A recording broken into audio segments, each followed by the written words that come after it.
Então, pessoal, vamos lá. O nosso problema fala o seguinte. Nós temos uma função adjetiva e nós temos 4 restrições. Dentro delas, então, temos 4 que são restrições técnicas ou operacionais e uma restrição que é uma de não negatividade, né?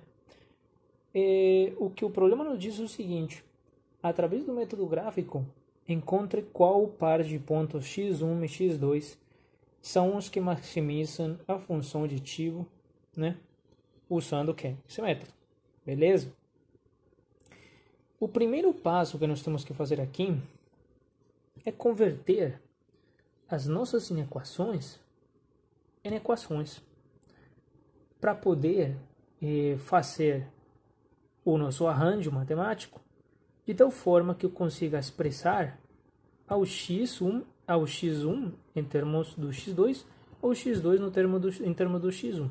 Nesse caso, nós vamos trabalhar primeiro substituindo os valores de x1 e x2 pelos seus respectivos valores correspondentes que já tínhamos visto antes de x e y, né?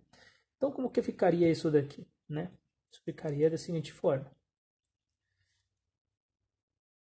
2x1, então vamos colocar aqui, se x1 é igual a x e x2 é igual a y, então isso vai ficar da seguinte forma: minha primeira restrição vai ficar 2x mais y, aí esse menor ou igual, ele vai se converter em igual, sim, ele vai se converter em igual a 100. E agora, o nosso x1 aqui mais x2, desculpa, o nosso x1 mais nosso x2 vai se converter em quê? Vai se converter em x mais y igual a 80. E na minha restrição 3, o x1 vai ser o x, já não é menor ou igual, ele agora é igual a 40. E essa restrição de não negatividade, como nós já sabemos, vai ser igual a quê? x1 e x2 são iguais a 0. Beleza? Até aí não tem nada estranho. Até aí somente fizermos uma adaptação, né, das nossas fórmulas. Beleza? E agora, nós vamos fazer o quê? Nós precisamos colocar essas equações aqui em termos da nossa variável dependente. Qual é a variável dependente? A nossa variável dependente é o nosso y. E a nossa variável independente é o nosso x. Então, como ficaria isso daqui? Isso ficaria y é igual a 100 menos 2x. E esse daqui ficaria y é igual a 80 menos x. E a número 3 seria x igual a 40, porque não existe y, né? Então, vocês me perguntam, como assim, Euler? Aí, o que a gente faz? Tranquilo, já vou explicar como é que fica. E x1 e x2 são iguais a 0, tá bom? Então, cada uma dessas restrições, elas já podem ser graficadas de tal forma que eu consiga obter uma reta, né? Então, agora, já nós fizemos o nosso primeiro passo, que era expressar as nossas funções em termos de y, as nossas restrições, como se fossem primeiro uma equação e depois substituir em termos de y. Então, agora nós vamos fazer o quê? Vamos a conformar o conjunto de pares que me permitem obter uma reta. O que é isso? Como assim, Euler? Para obter uma reta dentro de um plano cartesiano, né? Ou seja, se o meu plano for isso daqui, ou seja, y e x, eu não precisaria uma coordenada em x e uma coordenada em y para obter um ponto aqui no meio e poder graficar, né? Esses dois pontos é o que eu chamo de par ordenado de pontos. Então, o que a gente vai fazer aqui agora é dar valores para cada uma dessas funções de forma que eu consiga achar dois pares de números ordenados para obter a minha reta. Ah, por que dois números de pares ordenados? Gente, se eu vou fazer uma reta e eu tenho um ponto aqui, esse ponto não é um par ordenado que corresponde a uma coordenada em x e uma coordenada em y, né? Eu posso graficar uma reta aqui com um único ponto? Não, né? Então eu precisaria de um segundo ponto. O segundo ponto iria sair daqui, então, por exemplo, do eixo x e se interpor com o eixo y. Então, com outro ponto aqui, eu poderia fazer a minha linha reta. E aí eu já falo, então, que eu estou trabalhando com dois pontos ordenados, né? Então, aqui nós vamos dar dois valores, tanto para a variável x como para a variável y, para poder obter o valor desses dois pares. Como que isso funciona? Então, vou colocar aqui pares ordenados para formar as linhas retas. Sim? Beleza? Aí eu vou fazer o que então? Eu vou pegar a minha restrição 1 e eu vou dar valores. Por exemplo, vou pegar o meu primeiro par ordenado, vai ser algo do seguinte tipo. Aqui eu vou ter o meu x1, aqui eu vou ter o meu x2, aqui eu vou ter o meu x1, aqui eu vou ter o meu x2. Como assim, Euler? Eu vou explicar. Então, esse daqui vai ser o nosso primeiro par, esse daqui vai ser o nosso segundo par. Então, isso daí vai ser o seguinte. Se como eu falei, que eu tenho que escolher valores para x1 e x2, sabendo que x1 é igual a x, x2 é igual a y, então, se eu der um valor para x aqui, por exemplo, de 0, qual que vai ser o valor de y? Onde que eu tenho que avaliar isso? Eu tenho que avaliar isso aqui na primeira equação, que corresponderia a quê? A primeira restrição, não é? Então eu vou trazer a função aqui do lado, y igual a 100 menos 2x, que é o mesmo que está aqui em cima. Então, se x vale 0, quanto que vale y? Y seria quem? x2, né? Nós estamos falando aqui. Então, isso seria igual a 100, nesse caso. E se agora eu mudo, eu já escolhi o valor primeiro para x1. Agora eu vou escolher um valor aleatório para x2. Mas para facilitar a operação, eu vou escolher também 0 para x2. Eu escolho 0 para x2. Se x2 vale 0, quanto vale então x1? Né? x1 seria, se x2 vale 0, né? Então, ficaria 15, 100 passa para o outro lado negativo. 100 negativo menos 2, dividido menos 2, daria 50. Né? Isso daqui daria 50. O que quer dizer? Que com esse primeiro par, nós já temos a possibilidade de fazer a nossa primeira reta. Não é? Temos dois pares de pontos. Então, vamos tentar fazer isso agora. Aqui, né? Cara, a gente se reinventa com essas aulas aqui, viu? Então, é 0, 0, 100 e 50, 0. 0, 100 e 50, 0. Vamos assumir que isso daqui vai de 10 em 10. 10, 20, 30, 40, 50, 60, 80, 90 e 100, né? E esse daqui, esse eixo Y não mesmo. 10, 20, 30, 40, 50, 60, 70, 80, 90 e 100, né? Então, estamos falando o seguinte. Eu preciso achar o primeiro ponto, que é x igual a 0 e y, que seria o x2, né? Igual a 100. Isso não seria aqui em cima? Né? Seria aqui, ó, né? Beleza? Seria o nosso primeiro ponto. Agora, vem uma outra pergunta. É o outro ponto, desculpa.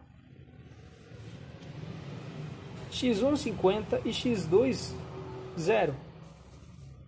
x1 50, ou seja, eu vou avançar 50 em x, 10, 20, 30, 40, 50. E quantos em y? 0, ou seja, eu vou ficar aí mesmo, né? Então vai ser um pontinho por aqui, né? Então eu já tenho o meu primeiro e o meu segundo ponto, não é? Então aí eu já posso pegar uma régua, né? E aí eu vou agora a fazer aqui a minha linha. Seria a minha primeira linha. Ela corresponderia a quem? Ao R1, né? Beleza? Então, nessa mesma lógica, vamos continuar fazendo os outros pontos,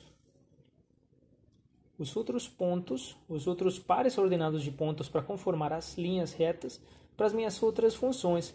Só que nós já sabemos que existe uma função que é igual, né? X igual a 40, né? E nós temos somente uma função onde nós temos que substituir valores. Então vamos fazer esse procedimento para a segunda restrição, né? Então a segunda restrição fica aqui da seguinte forma. No R2 eu vou escolher então x1, x2, x1 e x2, dois pares de pontos ordenados que vão me permitir, sabendo que x1 é igual a x e x2 é igual a y, sabendo que a função de y é igual a 80 menos x. E agora eu vou falar o seguinte, se x1 for 0, quanto que o valor de y? Seria 80, não é? Não é? Ah, x1 0, y igual a 80. Agora, se x2 for 0, quem é x2? Y, né? Qual seria o meu valor do x? Se y for 0, o x, né, vai ser igual a... Aqui passa 80 para o outro lado negativo. Menos 1 passa a dividir o menos 80, vai dar 80. Não é? Beleza? Tá claro? Vamos conferir aqui em cima. É isso mesmo. Tá? Então, em vista disso, nós já temos outro par de pontos. Aí vamos pegar o nosso plano. Vamos fazer o seguinte. 0, 80, 80, 0. Então, 0 em x. 0 em x, ou seja, fico aqui mesmo na origem. E 80 em y. Sim? 0, 80. Agora 80, 0. Ou seja, 80 em x e 0 em y. Ou seja, vai ficar aqui sobre o meu eixo, né? Ó, eu já tenho o meu segundo ponto para ficar minha reta aqui, ó. Estão vendo? Aí eu mando a minha segunda reta. Aí essa segunda reta, ela corresponde a quê? A minha segunda restrição. Tá bom? Aí vem o seguinte, gente.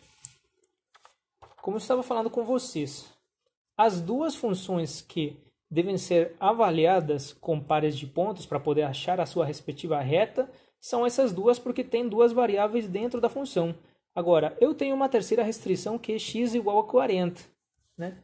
A minha terceira restrição ela é x igual a 40. E esse x, né, que seria x1, né? x1 era x1 aqui, era x... Não, beleza. Esse x igual a 40, dentro do meu gráfico seria o quê? Dentro do gráfico,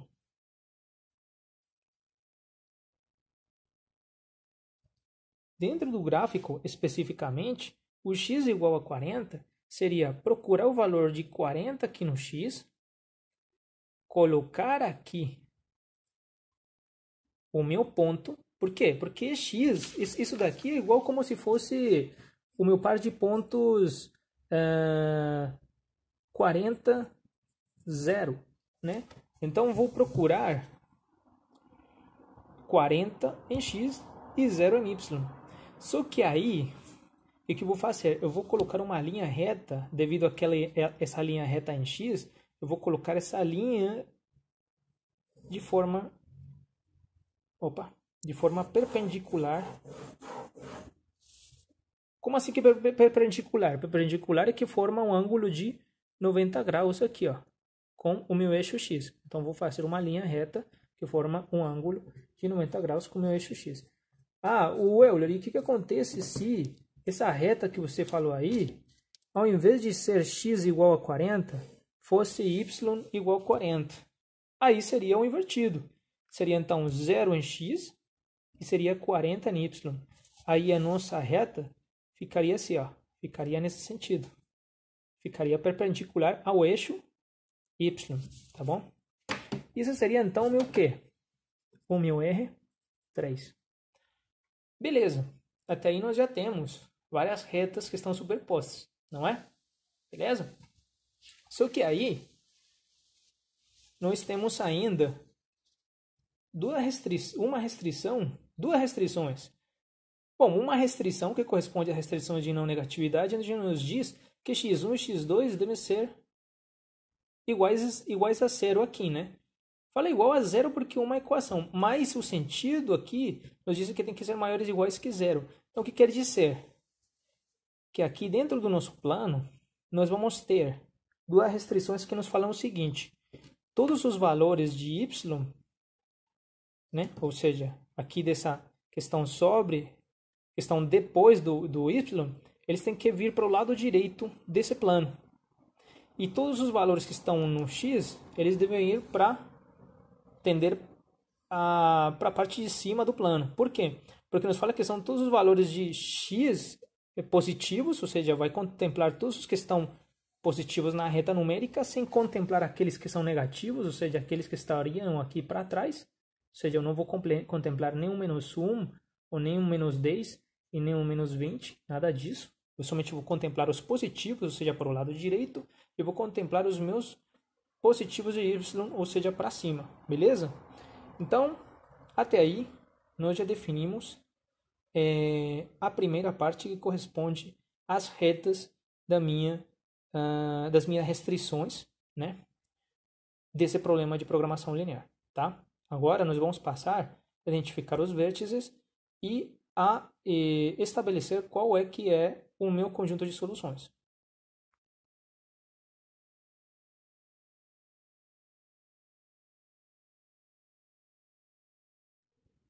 Então, gente, continuando aqui, nós tínhamos falado que vamos estabelecer agora qual é o conjunto de soluções viáveis, né? Isso corresponde aqui. Agora, nós vamos brincar com aquela parte que corresponde à direção de cada uma das inequações, né? Você se lembra que nós tínhamos aquele menor ou igual desse lado, maior ou igual do outro lado, né? De cada uma das restrições. Então, por exemplo, se nós temos aqui, vou deixar aqui na parte de cima, não dá para ver direito.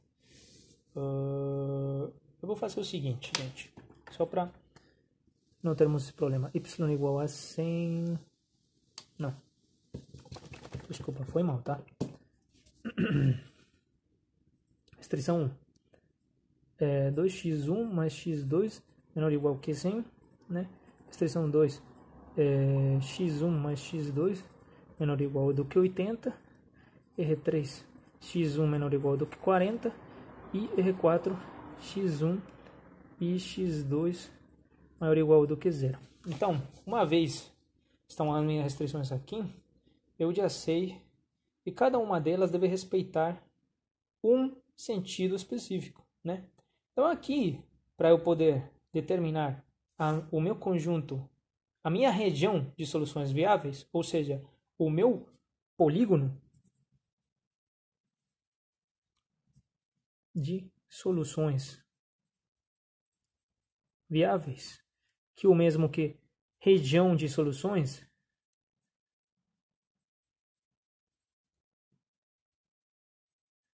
eu vou fazer o seguinte. Eu vou pegar, por exemplo, aqui a função, a minha inequação R1, que corresponde a toda essa linha reta daqui, né? E eu vou fazer o seguinte, eu vou escolher um par ordenado por baixo e por cima da reta para ver se essa inequação aqui se cumpre, se ela é verdadeira ou ela é falsa. Como assim, Euler? Eu vou pegar um par de números ordenados, que nesse caso vão ser, por exemplo, 10 e 10, ou seja, x1 10 e x2 10. Sim? E vou pegar outro par de números ordenados que podem ser, por exemplo, vamos ver outra interseção aqui. 50 com 60, por exemplo, que seria isso aqui. 60 e 50. Ou, isso mesmo, 50 em x e 60 em y, né? Aí eu vou pegar esse cara daqui e esse cara daqui e eu vou avaliar ambos nessa inequação. Se algum deles respeitar a inequação, quer dizer, quando eu substituir o valor de x1 e x2 dentro da minha inequação, quer dizer que a minha região de pontos que devem ser avaliados pelo modelo estão ou acima da R1 ou estão embaixo da R1, beleza? Então vamos lá. Se eu pegar então na R1 e substituir 10, eu iria obter 2 por 10, 20, mais x2 que é 10, isso é menor ou igual do que 100? 2 por 10, 20, mais 10, 30, né? Então, 30 é menor do que 100 é verdadeiro, né? Então, quer dizer que esse daqui, todos os pontos que estão embaixo da R1, por enquanto, são viáveis. Agora, eu vou comprovar 50 e 60. Será que se eu multiplicar 50 por 2, 100, mais 60 dá 160, é menor ou igual do que 100? Não, né? Então, quer dizer que esse ponto que está aqui na parte de cima, ele não é verdadeiro. Ou seja, a minha solução, o meu conjunto de pontos para serem avaliados na solução não estão acima da reta. Então, quer dizer que eu devo pegar todos os meus valores que estão aqui para a parte de baixo da reta. Ou seja, tudo que está daqui para lá, da reta número 1, eu vou pegar. E tudo que está daqui para cima, eu não vou pegar. E para que eu faço isso? Eu vou pegar outra cor aqui. Vou pegar agora uma cor verde. Oixi, caraca. Fiz muita força. Agora a minha seta está sinalizando que para a reta número 1, eu vou pegar todos os valores que estão para baixo, tá? E se vocês prestarem atenção agora, esse método que eu acabei de aplicar aqui, ele pode ser sintetizado também com um raciocínio lógico, que é o seguinte: qual é a direção do meu sinal da inequação, né? Ele não é menor ou igual? Então, se eu me situo na minha reta, nesse caso a reta da R1, que é para a restrição 1, e eu falo, tudo que é menor ou igual está para o meu lado esquerdo, ou seja, tudo que é menor ou igual está para baixo. E tudo que é maior ou igual, né, ou seja, que esteja assim, olha para cima, ou seja, é tudo que está para cima. Então, essa inequação está sinalizando o quê? Menor ou igual. Então, quer dizer que os valores eles estão alocados para baixo. Então, eu posso fazer também esse raciocínio lógico. Só que eu convido vocês a usarem essa comprovação daqui, que é muito mais apropriada. Às vezes possa que vocês cometam algum erro com a interpretação do sentido do maior igual ou menor igual, tá? Então, nessa ordem de ideias, vamos seguir o raciocínio lógico da direção do sinal. Sim? Vamos aplicá-lo com a R2. A R2 falaria o seguinte: x1 mais x2 é menor ou igual do que 80. Então, se o meu R2 é esse cara daqui, né? E a restrição está me falando que é menor ou igual do que 80, quer dizer que a minha região de soluções está para onde? Para baixo ou para cima, né? Nesse caso está para baixo, né? Então, o que eu posso fazer? Posso falar que tudo que corresponde ao meu R2, ou seja, todos os pontos que eu vou avaliar no meu modelo, eles estão para onde? Para baixo, não é? Beleza? E o que acontece com a R3? A R3 que me fala, x1 é menor ou igual do que 40, né? E onde que está o meu 40? Desculpa, onde que está a minha R3? Aqui, né? Então fala que tudo menor ou igual. Menor ou igual para a esquerda, maior ou igual para a direita. Então quer dizer que todos os conjuntos de pontos estão aqui para a minha esquerda, né? E x1 e x2 maiores ou iguais que zero, ou seja, x1 maior ou igual do que zero, ou seja, todo o meu eixo x maior ou igual do que zero, e x2, que é o meu y, todo maior ou igual do que zero. Quer dizer que o meu polígono vai ser toda essa área daqui, ó. Beleza? Até esse ponto. Então, o meu polígono fica conformado da seguinte forma. Oh, desculpa, estou fazendo desenho igual criança, todo bacalhado, né? Então, o meu polígono não é nada mais que essa área daqui, né? Ou seja, todos esses pontos aqui, ó. Beleza? Show? Então, a minha região viável vai ser o quê? O meu polígono, que é tudo isso que ficou aqui conformado. Então, quando no problema se precisa achar a região de soluções viáveis, nós já achamos a região específica.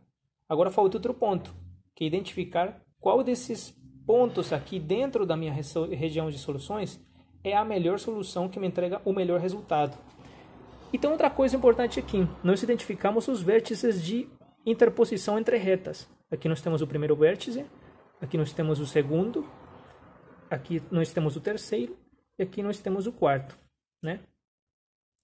Onde o primeiro ponto de interseção é da restrição 2 com o eixo y,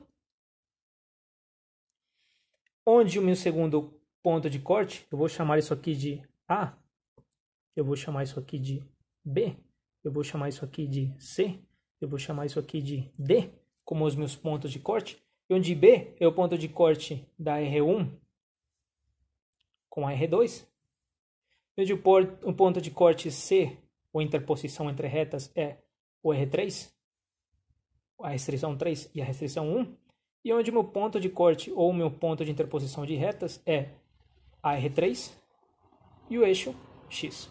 Beleza?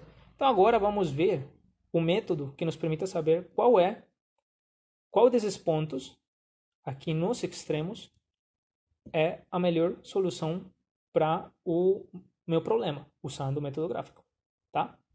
Isso por quê, gente? Porque procurando unicamente os vértices. Porque sempre se busca, nesse caso como estamos falando de maximizar, nós estamos procurando o limite superior, ou seja, toda a parte de cima da nossa região de soluções viáveis. Ou seja, não adianta procurar nada aqui por baixo, porque isso simplesmente nos estaria falando... Quando falo por baixo, tipo assim, muito aqui próximo do vértice, né, do vértice 0, 0, né? Porque isso nos iria entregar um valor muito abaixo da média, né, da solução ótima. Então, nós teríamos que avaliar essas regiões daqui, né? Beleza? Então, vou mostrar em breve como é que funciona a terceira parte da solução desse método.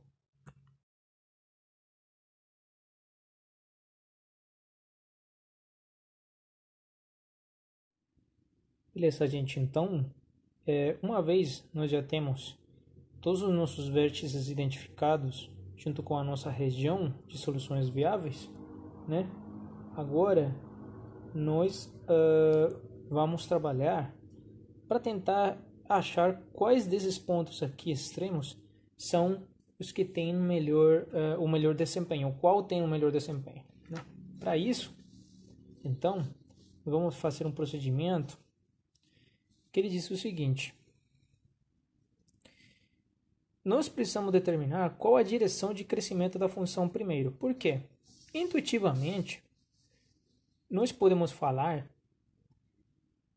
que na medida em que os pares de pontos, quando falo de pares de pontos, por exemplo, se eu tiver um ponto aqui, que seja 30, 15, por exemplo, e depois eu tiver um aqui que seja 40 e 20, na medida que os meus pontos forem aumentando, a minha solução vai tender a ser melhor.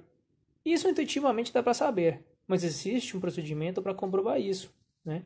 E que também tem que ser feito, né?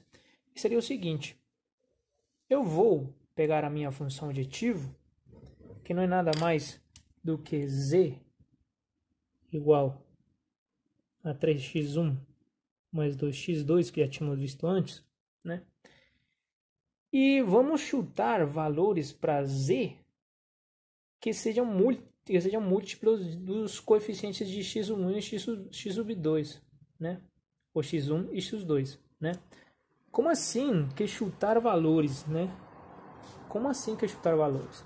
Nós vamos dar valores que sejam múltiplos de quais coeficientes? De 3 e de 2, tá? Isso para quê? Para conformar pares ordenados de pontos que entreguem as linhas de tendência. Que são as linhas de tendência? São aquelas linhas que vão estar dentro do meu gráfico, né? Qual o gráfico? Dentro desse gráfico daqui, que vão me mostrar aos poucos como essa função tende a se comportar, se ela cresce ou ela decresce. Intuitivamente já falamos que ela cresce, mas vamos ver como é que isso se comprova, né? Então, vamos lá. Primeiro, qual valor pode ter z de forma que ele seja múltiplo de 3 e 2? Nós vamos chutar dois valores para z. Por quê? Porque eu preciso duas retas para saber qual é a tendência. Porque duas retas, pensa no seguinte, se vocês tiverem uma reta aqui, assim, vocês têm essa reta aí, mas vocês não sabem se ela tende a crescer ou a decrescer. Se ela vai para cima ou ela vai para baixo. Se eu tiver essa reta aqui, não passa nada. Tem uma reta aí, pronto, acabou. Mas se eu fizer outra reta e ela, por exemplo, me mostrar que agora está mais para cima, quer dizer que isso mostra que nossa função tende a crescer. Mas se ela estiver, essa outra segunda reta estiver aqui para baixo, ela vai mostrar que nossa função tende a decrescer. Então não seria maximização, seria minimização, né? Então, vamos lá. Eu vou chutar aqui, por exemplo, 60 igual a 3x1 mais 2x2. E do outro lado eu vou colocar 90 igual a x1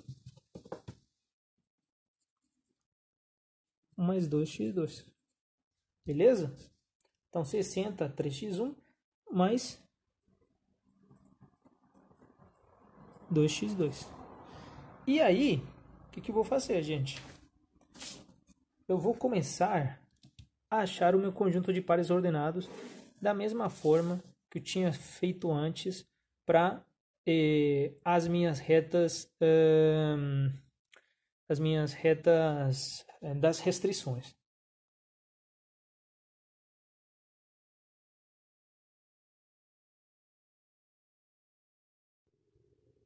Bom, pessoal, então aqui eu já fiz aquele procedimento, eu já chutei aqueles valores que foram múltiplos, né, de 3 e de 2, que seriam os coeficientes de x1 e x2 na função objetivo, né?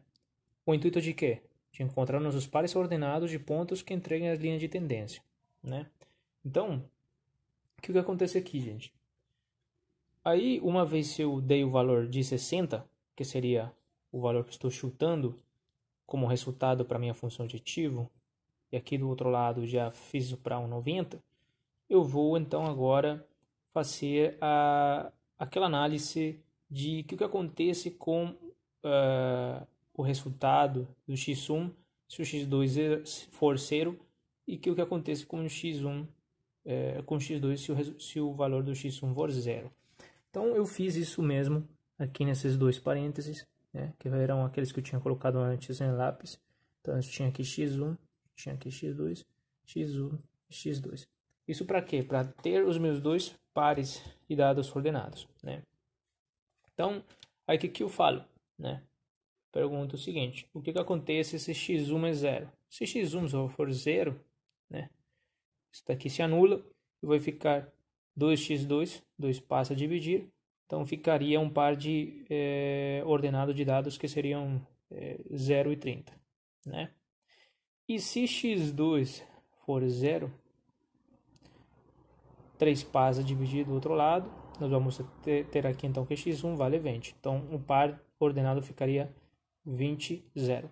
Então, daí sai a nossa primeira linha, né? Seria a nossa primeira linha de tendência, que teria um valor que nós chutamos 60, que é menor ao outro valor que chutamos, que é 90. Agora, vamos ver a segunda linha. A segunda linha, como que ficaria? Ela ficaria da seguinte forma. 90 é igual a 3x1, a mesma função de ativo, mais x2, né? Aqui eu estou falando o que acontece com x2 se x1. O que acontece com x2 se x1 for 0? Se x1 for 0, então fica 90 dividido 2, né, que seria 45. E o que acontece se x1 for, x2 for 0, né? Então, x1 seria igual a 30. Então, nós já temos os nossos conjuntos de pares ordenados para as duas retas, né? Aí, se a gente trouxer de novo o nosso gráfico, né? Isso não vai ser nada mais do que aquelas retas que eu já coloquei aqui no meu gráfico, né? Aquelas que estão pontilhadas. Então, o que eu fiz? Eu vou pegar cada um desses pontos e vou colocá-los dentro do meu gráfico e ver qual é a tendência da linha, né? A primeira linha seria essa daqui, que corresponde à linha de tendência 1, né? Seria essa mesma que eu vou colocar aqui, ó. Essa mesma linha de tendência. Ela não é nada mais do que 0,30, 0 em x1, né? 0 em x1, 30 em y, ó, aqui nesse ponto, 20 em x1 e 0 em y. Então, seriam esses dois pontos daqui que unem através dessa reta daqui, tá bom? Aí eu vou graficar a segunda linha de tendência, que seria... Vou colocar aqui primeiro. Segunda, de fato. Não é primeira, segunda.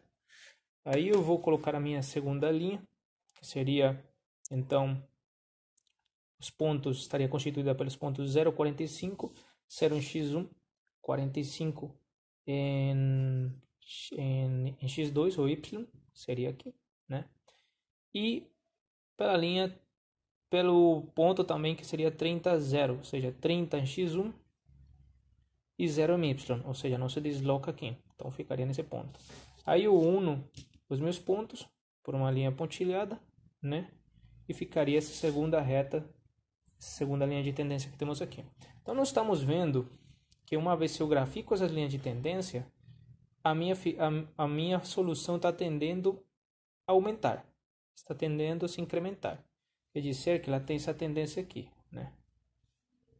Isso que o que quer dizer? Isso quer dizer, como eu tinha comentado inicialmente, intuitivamente, nós sabemos que com a maximização ela tende a crescer, mas nós quisermos comprovar, ou nós tínhamos que comprovar, se realmente a tendência era crescente ou decrescente, ou para onde ela tendia, se ela tendia para cima, né, com essa inclinação daqui até chegar a esse ponto daqui, que seria o primeiro ponto que eu teria que avaliar, esse que seria o segundo ponto a avaliar, com o segundo ponto que seria o B, né, e o terceiro ponto que seria o A, né.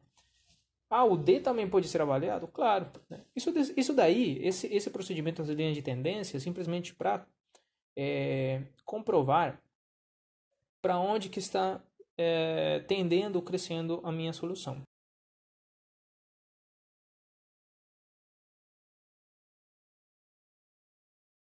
Já temos o nosso gráfico aqui bacana, bem arrumado, né?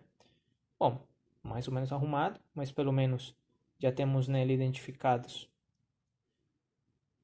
o nosso ponto A, que já sabíamos desde o início qual que era esse ponto, o nosso ponto D, que já sabíamos desde o início quais eram esses pontos, né? E já sabendo também que existem outros pontos, que são o ponto B e o ponto C, que tem que ser avaliados, agora nós precisamos saber quais que são esses pontos especificamente que tem que ser comprovados na solução, né? Quais são esses pontos, né? E por que essa pergunta de quais que são esses pontos? Porque vocês podem falar o seguinte, pô, esse ponto B, ele parece ser 50 e parece estar aqui embaixo com encaixar no eixo y, no eixo x com 23 ou 22, né? Esse é um valor que a gente não conhece, certamente. É um valor do qual a gente não tem ciência. O mesmo esse valor C daqui, né?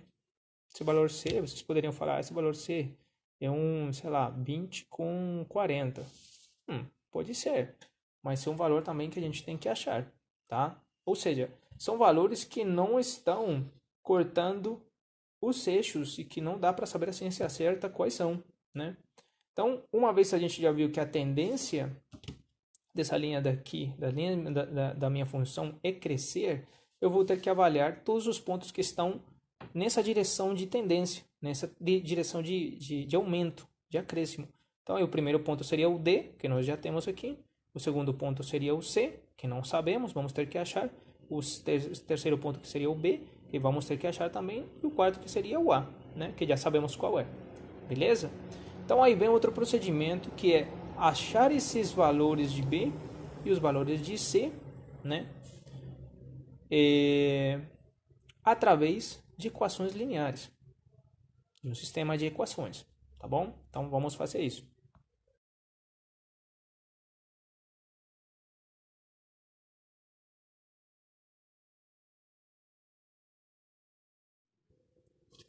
Então, o que foi o que eu fiz aqui? Eu trouxe para o vértice B, que eu desconheço, e para o vértice C, que eu também desconheço, eu trouxe para cada um as suas respectivas restrições que conformam nessa interseção. Sim? Qual interseção? Né? Por exemplo, no vértice B, você sabe muito bem que ele é conformado pelo intercepto de R1 e R2. Então, coloquei as fórmulas de R1 e R2 aqui para conformar o meu sistema de equações lineares e poder achar os valores de x1 e x2 que correspondem a esses caras daqui. Tá? E o mesmo eu fiz com as coordenadas do vértice C. Né? Que foi o que eu fiz.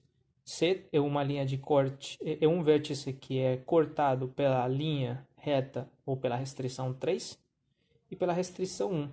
Então, coloquei, né, aqui restrição 1 e restrição 3, né, não é restrição 2.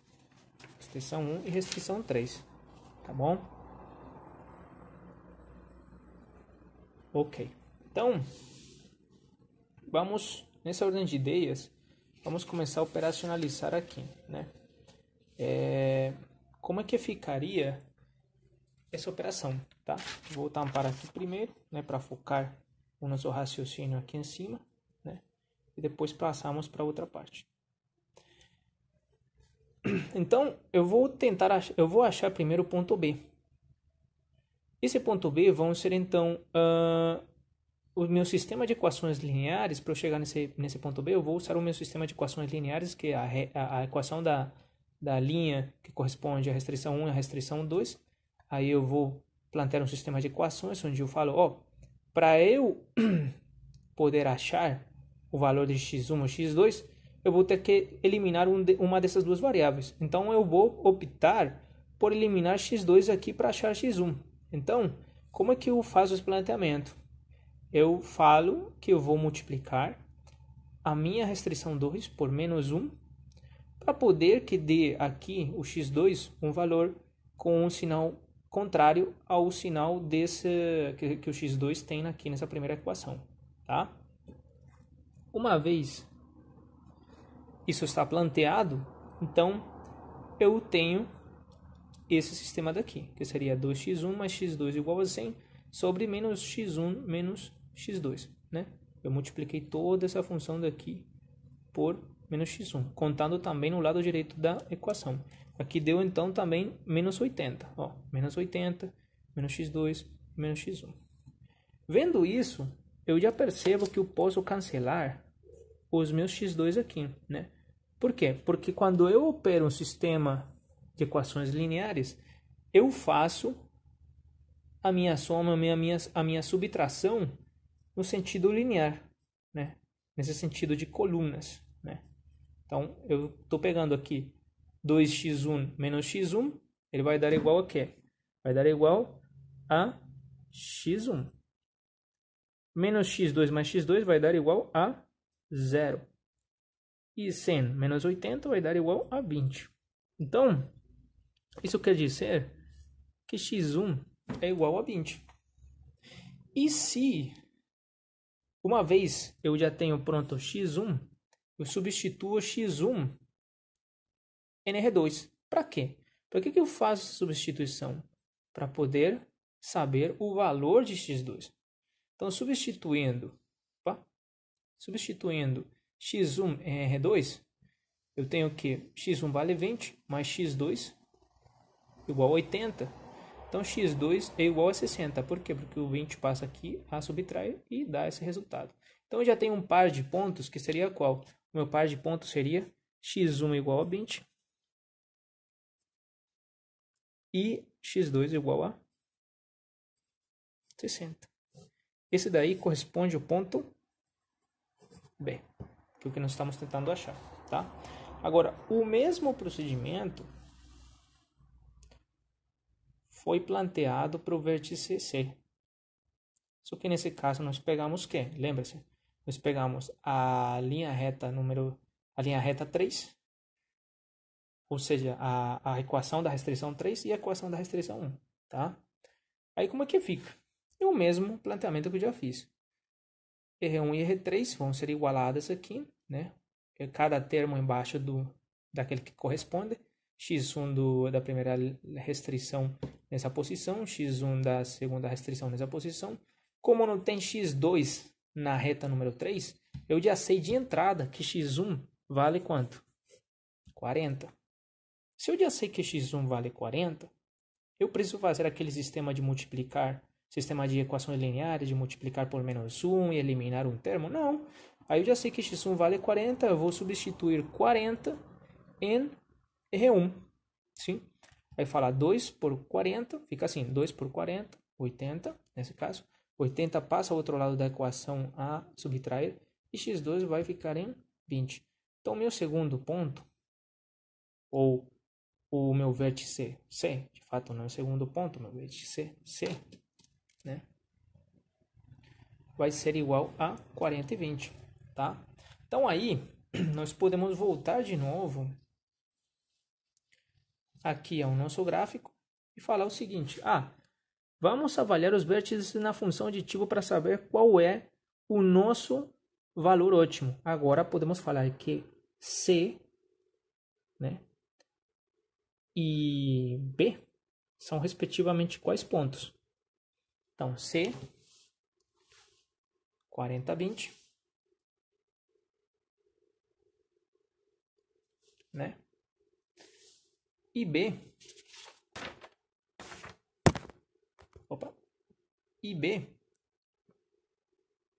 vai ser 20 e 60. Tá bom? Beleza? Então, com isso claro, posso até retirar essa folha daqui, não me preocupa mais não.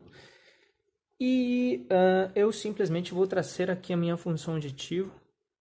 Ela não é nada mais do que z igual a 3x1 mais 2x2. E agora eu vou avaliar cada um desses vértices, desses pontos, na função aditivo. Então, vamos avaliar 0,80. Z é igual a x1, 0, ou seja, 0 por x1, mais 2 por 80. Né? Desculpa, 2 por 80. 0x1, x1 seria quanto? Desculpa, aqui é 3, 0, 3, 0, 3 por 0, né? E 2 por 80, tá? Por quê? Eu substituo os valores de x1 e x2 na função aditivo. E no segundo ponto, como é que vai ficar? Vai ficar z igual a 3 por x1, que seria 40, mais 2 por 0. No terceiro seria z igual a 3 por 40, mais 2 por 20. E no quarto ponto, que seria o B, seria Z igual a 3 por 20 mais 2 por 60. Beleza? Então, como que dariam esses resultados aí? Z aqui dá igual a 160. Esse Z aqui dá 4 por 3, 12. 2 por 0, 0. Aqui dá 120. Aquele Z daqui dá 4 por 3, 12. 2 por 2, 4. 12 por 4, 16. Né? Dá 160. Né? 4 por 3, 12. 2 por 2, 4. 160. Né?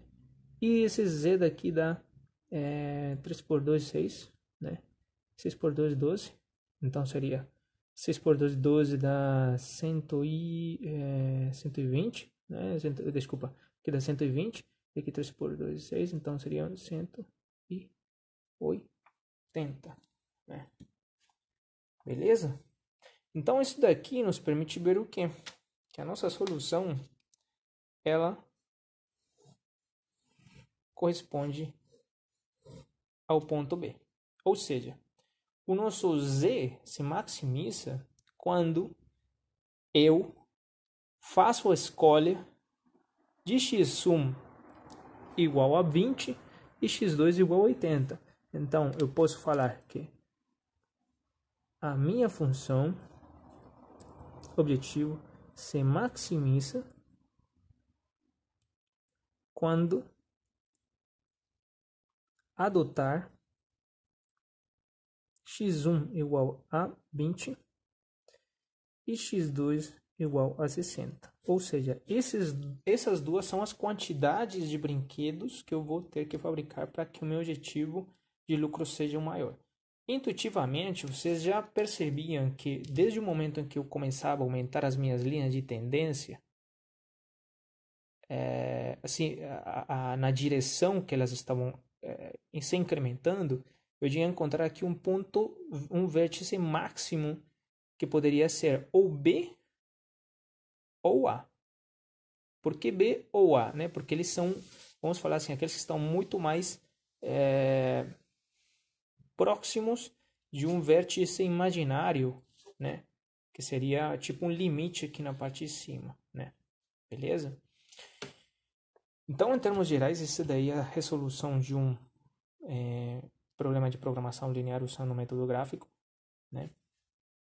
É um pouco dispendioso, né? A explicação foi bastante comprida porque precisava de ter todo aquele nível de detalhe, mas a nossa solução está aí, né? Essa mesma solução que é achada aqui é a mesma solução que pode ser achada através do solver. E lembre-se, somente trabalho com duas variáveis nesse caso, tá bom? Então, os procedimentos em termos gerais quais são? Primeiro, identifique as suas restrições. Depois de identificar as suas restrições, expresse as restrições como se elas fossem uma equação linear. Posteriormente, resolva as suas equações de forma que ou seja, expresse as equações em termos de y, para que você possa dar valores a x e possa achar todos os pares de pontos que conformam as suas linhas retas. Uma vez você tenha esses pontos, você grafica todas as suas linhas retas. E uma vez as suas linhas retas estão prontas, identifique qual a direção dos pontos que conformam a solução viável ou a região viável, ou seja, aqueles pontos que vão ser usados para a análise do modelo, né? E esses pontos podem ser todos os que estão nessa região viável. E para isso você adota o quê? O princípio de analisar, de observar, né, a direção da inequação, se ela é menor ou igual ou se ela é maior ou igual, né? Se for menor ou igual, então quer dizer que os pontos que correspondem à solução para essa linha estão abaixo da linha. Se for maior ou igual, então quer dizer que eles estão acima da linha. Uma vez que eu fiz isso, então agora eu já identifiquei que tem vários pontos de corte aqui, em vários vértices que tem pontos de corte conformados por duas retas ou três retas. Então, uma vez feito isso, eu vou ter que achar esses pontos através de um sistema de equações lineares. Uma vez eu já conheço todos os pontos, qual que é o valor do x1 e x2 para esse ponto daqui, o B, o C e o D, ou seja, todos os pontos onde existam um vértice, aí eu já vou avaliar esses pontos, como eu fiz aqui, na função objetivo. Em termos gerais, esses são os passos, beleza? E vamos continuar com a aula lá no PowerPoint.